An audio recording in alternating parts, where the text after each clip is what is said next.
Shalom. First and foremost, I want to give all honor and glory to Yahweh, by Hashem, Yahweh Shai. And Lord, wouldn't it be an edifying video? Going to get into Sirach chapter 25, the things the Lord marvel at. Because Sirach chapter 25 is a very, very mighty chapter, man. Very mighty chapter. If brothers and sisters haven't read the book of Sirach, or also known as Ecclesiasticus and the Apocrypha, definitely hop into that, man, and get some read on that, because man, Sirach got a whole bunch of wisdom in it. So brothers and sisters, if you haven't read Sirach, man, definitely get into it. I'm gonna get into it because I'm on break and I don't got that much time, so let's finna hot shit into this thing, man. Lord willing, be edifying. Sirach chapter 25 verse 1. In three things I was beautified and stood up beautiful, both before God and men. Here go the first one: the unity of brethren. So the Lord marvel at unity of brethren, man. When brothers come together, it ain't on no BS, no folly. Brothers come together, have a good time, get into scriptures, drink a little wine, eat, talk about the Most High God, have fun. That's what the Lord marvel at, man. Brothers, different camps come together and bring the word out to wake the sheep up. The Lord marvel at the unity of brothers, man. In this society, it ain't really no unity. It ain't really no unity towards brothers and sisters. We hate each other. So when the Lord see us coming together in righteousness under His name and having a good time, He loved that. The love of neighbors, that's the second one. The love of neighbors, we know the Lord marvel at when a brother love his brother, man, or when a sister love her sister. The Lord marvel at that, man. When you helping your brother out when he need help, when you checking on your brother, making sure he's straight, that's love. Number 3, a man and wife that agree together. So the Lord love a man and a wife that agree together, man, when they're on the same page, right? When they speaking the same thing in righteousness. The Lord marvel at that. The Lord don't marvel at a man and a woman that's always arguing, always fighting. He don't marvel at that. He marvel at a man and a woman, a wife and a man. I mean, a husband and his wife that agree together. It's on one accord because they one flesh. So if you one flesh, that means you got to be on one accord, right? 3 sorts of men my soul hated. So he's going to get into the 3 things that his soul hate. I am greatly offended at their life. A poor man that is proud. The Lord hates, and a lot of men too, because in the beginning it said the things that men and God like. So these are the things that God and men dislike. And we hate men that are what the scripture said, a poor man that is proud. Nobody likes a poor man that's proud, man. What are you to be proud for, brother? You are in a poor state. You poor. You have a lot of homeless brothers be proud, man. You try to give them food, nah, they think they are. They think they better than they try to give them a sandwich. No, I don't want that. You ain't got no mayonnaise on it. I ain't gonna eat it unless it got mayonnaise on it. Go back and give me some mayonnaise, nigga. You know what I'm saying? You got the homeless brothers and sisters to be proud. What's to be proud for? You don't have nothing. That's when you're supposed to be the humblest. That's when you're supposed to be more humble when you don't have nothing. But damn, homeless people be more proud than the rich people. That's madness. A rich man that is a liar. The Lord hates a rich man that is a liar, man. You know what I'm saying? Acting like they don't got no money to give the brother and sister here. Brother and sister they in need. They're on the streets. They ask them, "Can you help me out? You got some money to help me out? I need a tent. I need something. I'm cold. I'm not asking for much. I'm just asking for a tent or something to keep me warm. Nah, I don't got it. Nah, I don't got it. Nah, I wish I had it. I don't got no money like that. Knowing they got $100, $300 in their wallet right now, and there's nothing to him. But he's a liar. The Lord hates that, man. And an old adulterer that doeth. So the Lord hates an old adulterer. You got brothers 60 years old still committing adultery. Brother, settle down, brother. Brother, you may commit adultery through your 20s, through your 30s.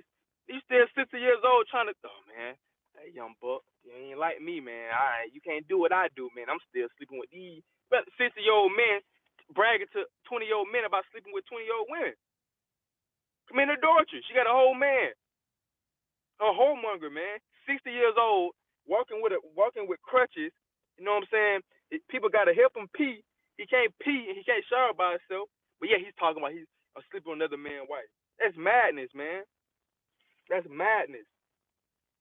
If thou hast gathered nothing in thy youth, how can thou find anything in thy age? So, man, in our youth, we got to be gathering as much as we can. Not even just talking about on a physical level like money and wealth or things like that. Wisdom. Gather as much wisdom as you can at a young age because it's gonna benefit you when you get older. That wisdom and things that you learned when you was young is gonna help you become the man that you wanna be when you older. Um Oh, how comely a thing is judgment for gray hairs and for ancient men and no counsel. The Lord said that's a beautiful thing for a man with gray hairs. I mean, we read that again. A man with gray hair and an ancient man, an elder, to be able to give counsel. That's a wonderful thing, man, for an elder to give counsel because they done been through a lot. They know a lot of things. So it's a beautiful thing for elders to be able to give counsel. But our elders in this generation, they don't know how to give counsel. They still trying to act like they still in their 30s, trying to party like they still in their 30s. Talking about where the weed at. You 40 years old talking about where the weed. You 40 years old talking about I'm a blood. Our elders in this society can't give counsel. They don't have that mindset to be able to give counsel to the youth because in their mind, they still is a youth.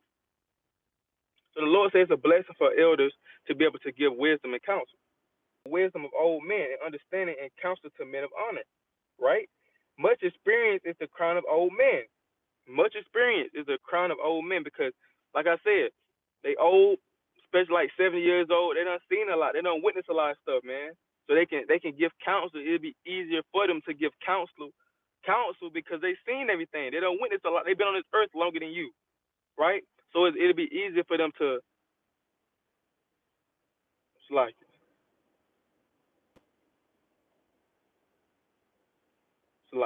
to give counsel because they done been on this earth longer than you. But you have to go to the right elder. You can't go to all elders just because they got gray hair in the beard. That don't mean that they wise, man. It's a lot of wicked elders out here, right? And it said, much experience. My bad.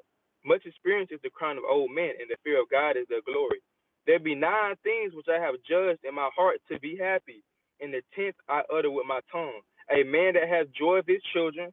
So the Lord like when a man have joy with his children, man. That's why it's so important for the man to be in the children's life. The Lord glorify or he likes when a man is playing with his children, man. Not when he leave the household. The Lord does when he's in it when a father is in his children's life and being joyful and teaching them the right way how to keep these commandments. Um, so like you. And he that liveth to the and he that liveth to see the fall of his enemy. So the Lord said that's a good thing for you to live to be able to see the downfall of your enemies. The Lord said that's a thing that He glorifies in. That's a beautiful thing to be able to see the downfall of the people that have been oppressing you for 400 years, and you able to see their kingdom of Babylon, America the Great, to be able to see that fall and to be able to see them cry for their kingdom, and there's nothing they can do about it. That's a beautiful thing. The Lord say it's a good thing to see the downfall of your enemies, man. Right? To see the things that they love fall and perish, because you understand that after their kingdom, our kingdom coming for the Israelites. So this has to happen. So the Lord says it's a beautiful thing to be able to see that. And he that liveth to see the downfall of his enemies, well is him that dwelleth with a wife of understanding, and that hath not slipped with his tongue. So the Lord said it's a good thing. It's a good thing for a man to dwell with a wife of understanding, man. Not a wicked woman, not a nigger woman that's always yelling, that's always can't shut her mouth, that's trying to be the man.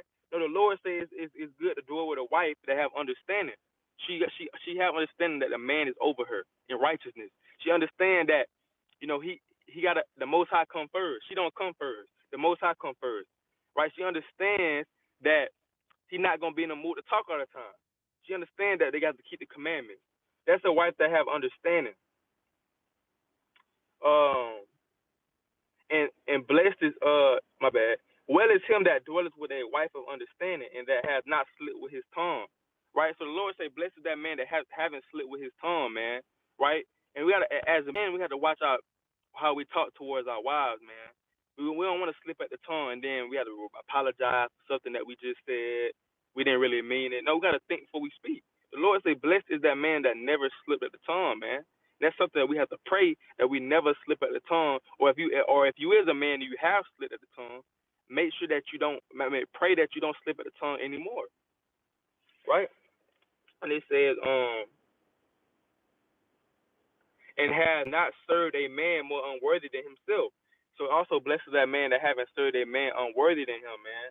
You know what I'm saying? But a lot of us have in captivity, we serving Esau, right? We serving Esau, he below us, right? But that's just a situation of we in captivity, man, right? But Sirach said, hey man, blesses that man that haven't did that.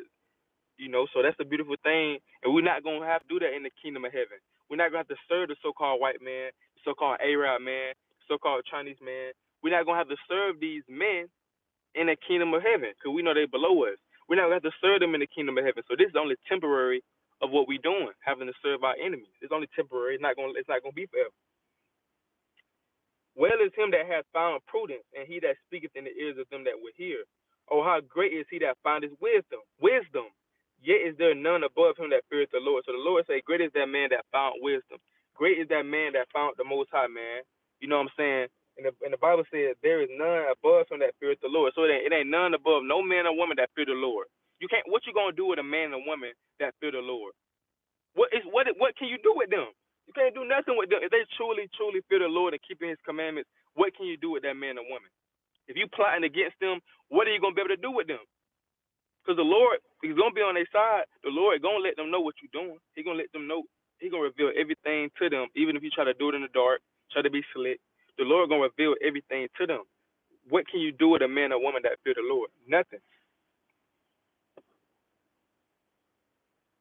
But the love of the Lord passes all things for illumination. He that holdeth it whereunto shall be light. Shall he be light? So like it. The fear of the Lord is the beginning of his love, and faith is the beginning of the cleaving unto him. So the Bible said the fear of the Lord is the beginning of his love. Right? So when you fear the Lord, you understand how to love him, man. Right? Because if you just doing what you want to do, you know what I'm saying, smoking, drinking, partying, you doing what you want to do. You don't know the Lord love. You don't fear the Lord. But when you fear the Lord, that's when you're gonna find his love because you're gonna get into the Bible and see the things that he loves, things that he hates. Because you're not going to do the things that he hates because you're reading about it. You're like, dang, that's crazy. I don't want to do that. But that's the only way you're going to get it is fearing the Lord. That's the only way that you're going to understand his love is by fearing him, man. You fear him, you're going to find out the things that he loves and he hates. If you don't fear him, you're not going to care what he loves or hates. Give me any plague but the plague of the heart. So the Bible said, give me any plague but the plague of the heart, the plague of the mind, man. Right? Because if you got a plague in your mind, you know what I'm saying, and you can't think straight, because you got to think about it. Your mind really the number one part. If it's not, D is close to the number one thing in your body, man. If your mind ain't right, your whole body ain't gonna be right. If your mind can't function, your whole body ain't gonna be able to function. If you can't think straight, how you gonna be able to do stuff? So the Bible said, give me any plague but the plague of the heart, which is your heart is your mind in the scriptures, and any wickedness but the wickedness of a woman. So he's saying, give me any wickedness, anything you want to do to me, do it to me. But please don't give me the wickedness of a woman, man. That's what he's saying. Because having a wicked woman is very, very stressful, man. Hey, a lot of men cry when they have a wicked woman. Some men kill themselves when they have a wicked woman. Some men go off to sleep with other women because they have a wicked woman, man. Having a wicked woman can mess you up mentally. Because a wicked woman will tell you anything. You piece of, you low down nigga. Hey, John bring in more money than you, and John handicapped. Nigga, you can't do nothing. Nigga, you can't think. You retarded. They can mess up a man's mind. They can bug him out, man, to the point where he shoot her and kill himself. So he's saying, give me any plague but the plague of a woman, man. I do not want, any wickedness but the wickedness of a woman. I don't want no wickedness of a woman, man. I don't want to work and then come home and hear her talking, starting arguments for no reason. Like, nah, that's what he's saying.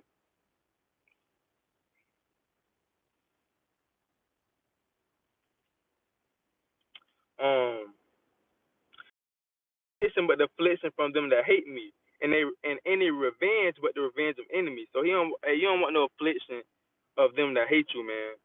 Because hey, if they ever get a chance to do something to you, man, so it's gonna get bad. And any revenge but the revenge of enemies. You don't want no revenge You don't want your enemies to be able to get revenge on you, man. Because like I said, it's not gonna be a good thing. Because they already hate you and they're already plotting on you. So when they get that chance to do that, they're gonna do it. So you gotta pray that, man. Hey, even you have people that hate you, pray that they thoughts don't come to reality. Because your enemies, you don't know what they're thinking about in their mind.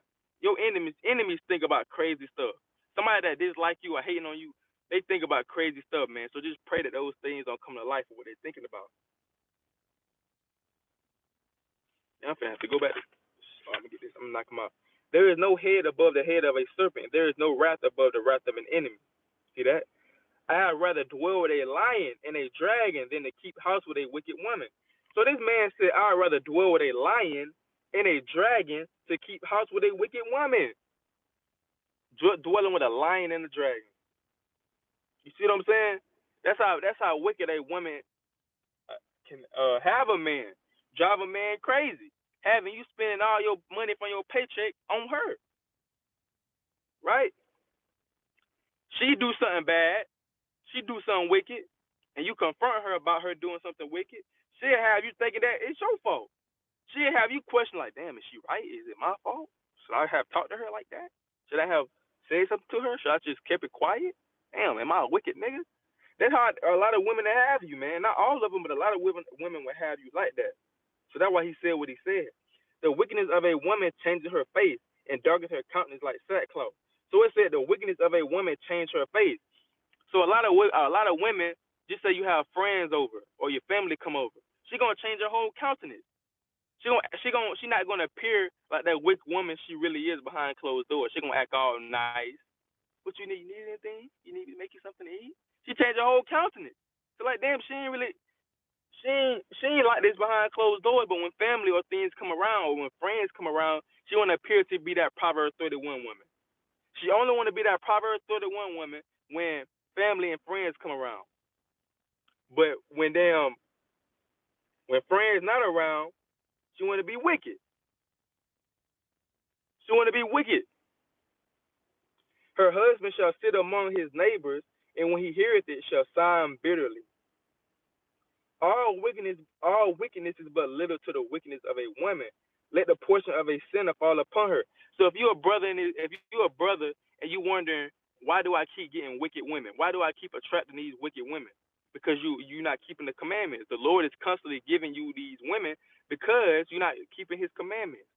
He's gonna keep giving you wicked women to ruin your life.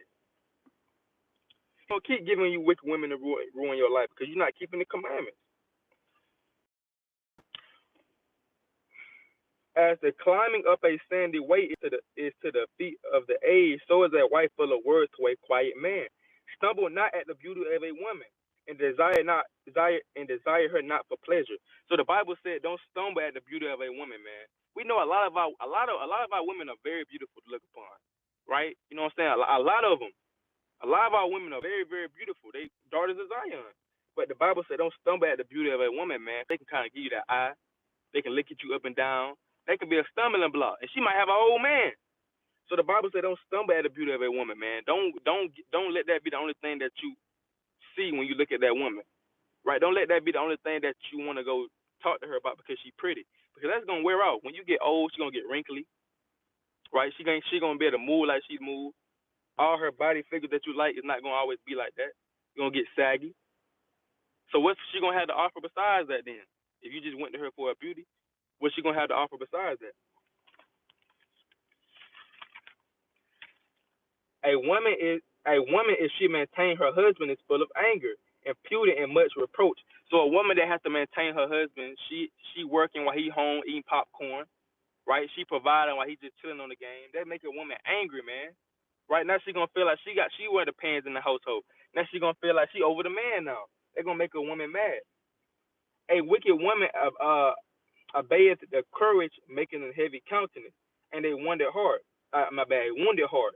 A woman that will not comfort her husband in distress maketh weak hands and feeble knees.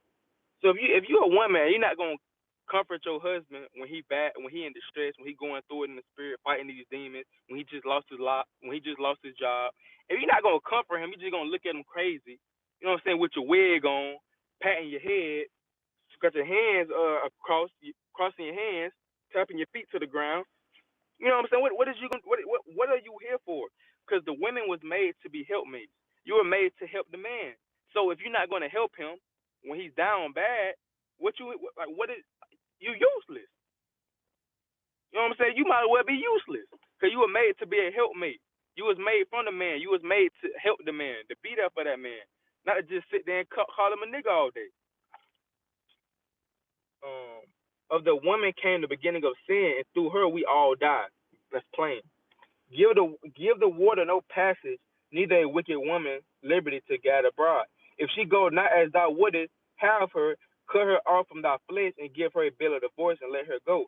So we know in today's time we can't write a bill of divorce no more because Yahweh Shai, he came in the scene and was like, you can only divorce your woman, roughly paraphrasing, you can only divorce her if she commit fornication. That's the only way you can divorce your woman if she commit fornication. You can't divorce her because she can't cook. You can't divorce her because you probably don't like how her feet smell. You can't divorce her because she don't iron the clothes right. That's madness. The only way you can divorce a woman according to the Bible now is if she commit fornication, if she commit bestiality, homosexuality, adultery. Yeah, there's one more I think. Bestiality when she sleep with a dog or animal. Um, bestiality, adultery when she sleep with another man. Uh, pedophilia or anything like that when she's sleeping. You know what I'm saying? Fornication. You know what I'm saying? Fornication. That's something that got something to do with, you know, fornication or adultery, things like that. It's all come together as one. It's the only time you can be able to divorce your woman in today's time. You can't divorce her because y'all always arguing. Because he put your hands on it. I mean, because he put your hands on it. You can't. You can separate for a certain period of time, but you can't divorce. Meaning you go get another man. Y'all gotta work it out, man. Because y'all done decided to get married. So now y'all one flesh, right? So now y'all, the Lord looking at y'all like he depending on y'all. He depending on y'all to work it out to be come back together and be one flesh like y'all live. He's not looking at y'all to, you know what I'm saying, get remarried. The woman get remarried. He's not looking at that. Only can do that. The man can only do that if his woman commit fornication or adultery or things like that. So Salaki for me talking real fast, man. Lord will I can come back with another lesson. I'm on the clock right now, and you know what I'm saying, you know how that goes. But with that, I want to give all honor and glory to Yahweh by Shema Rashad. Lord willing, was edifying brothers and sisters in the spirit, keep enduring. Shalom.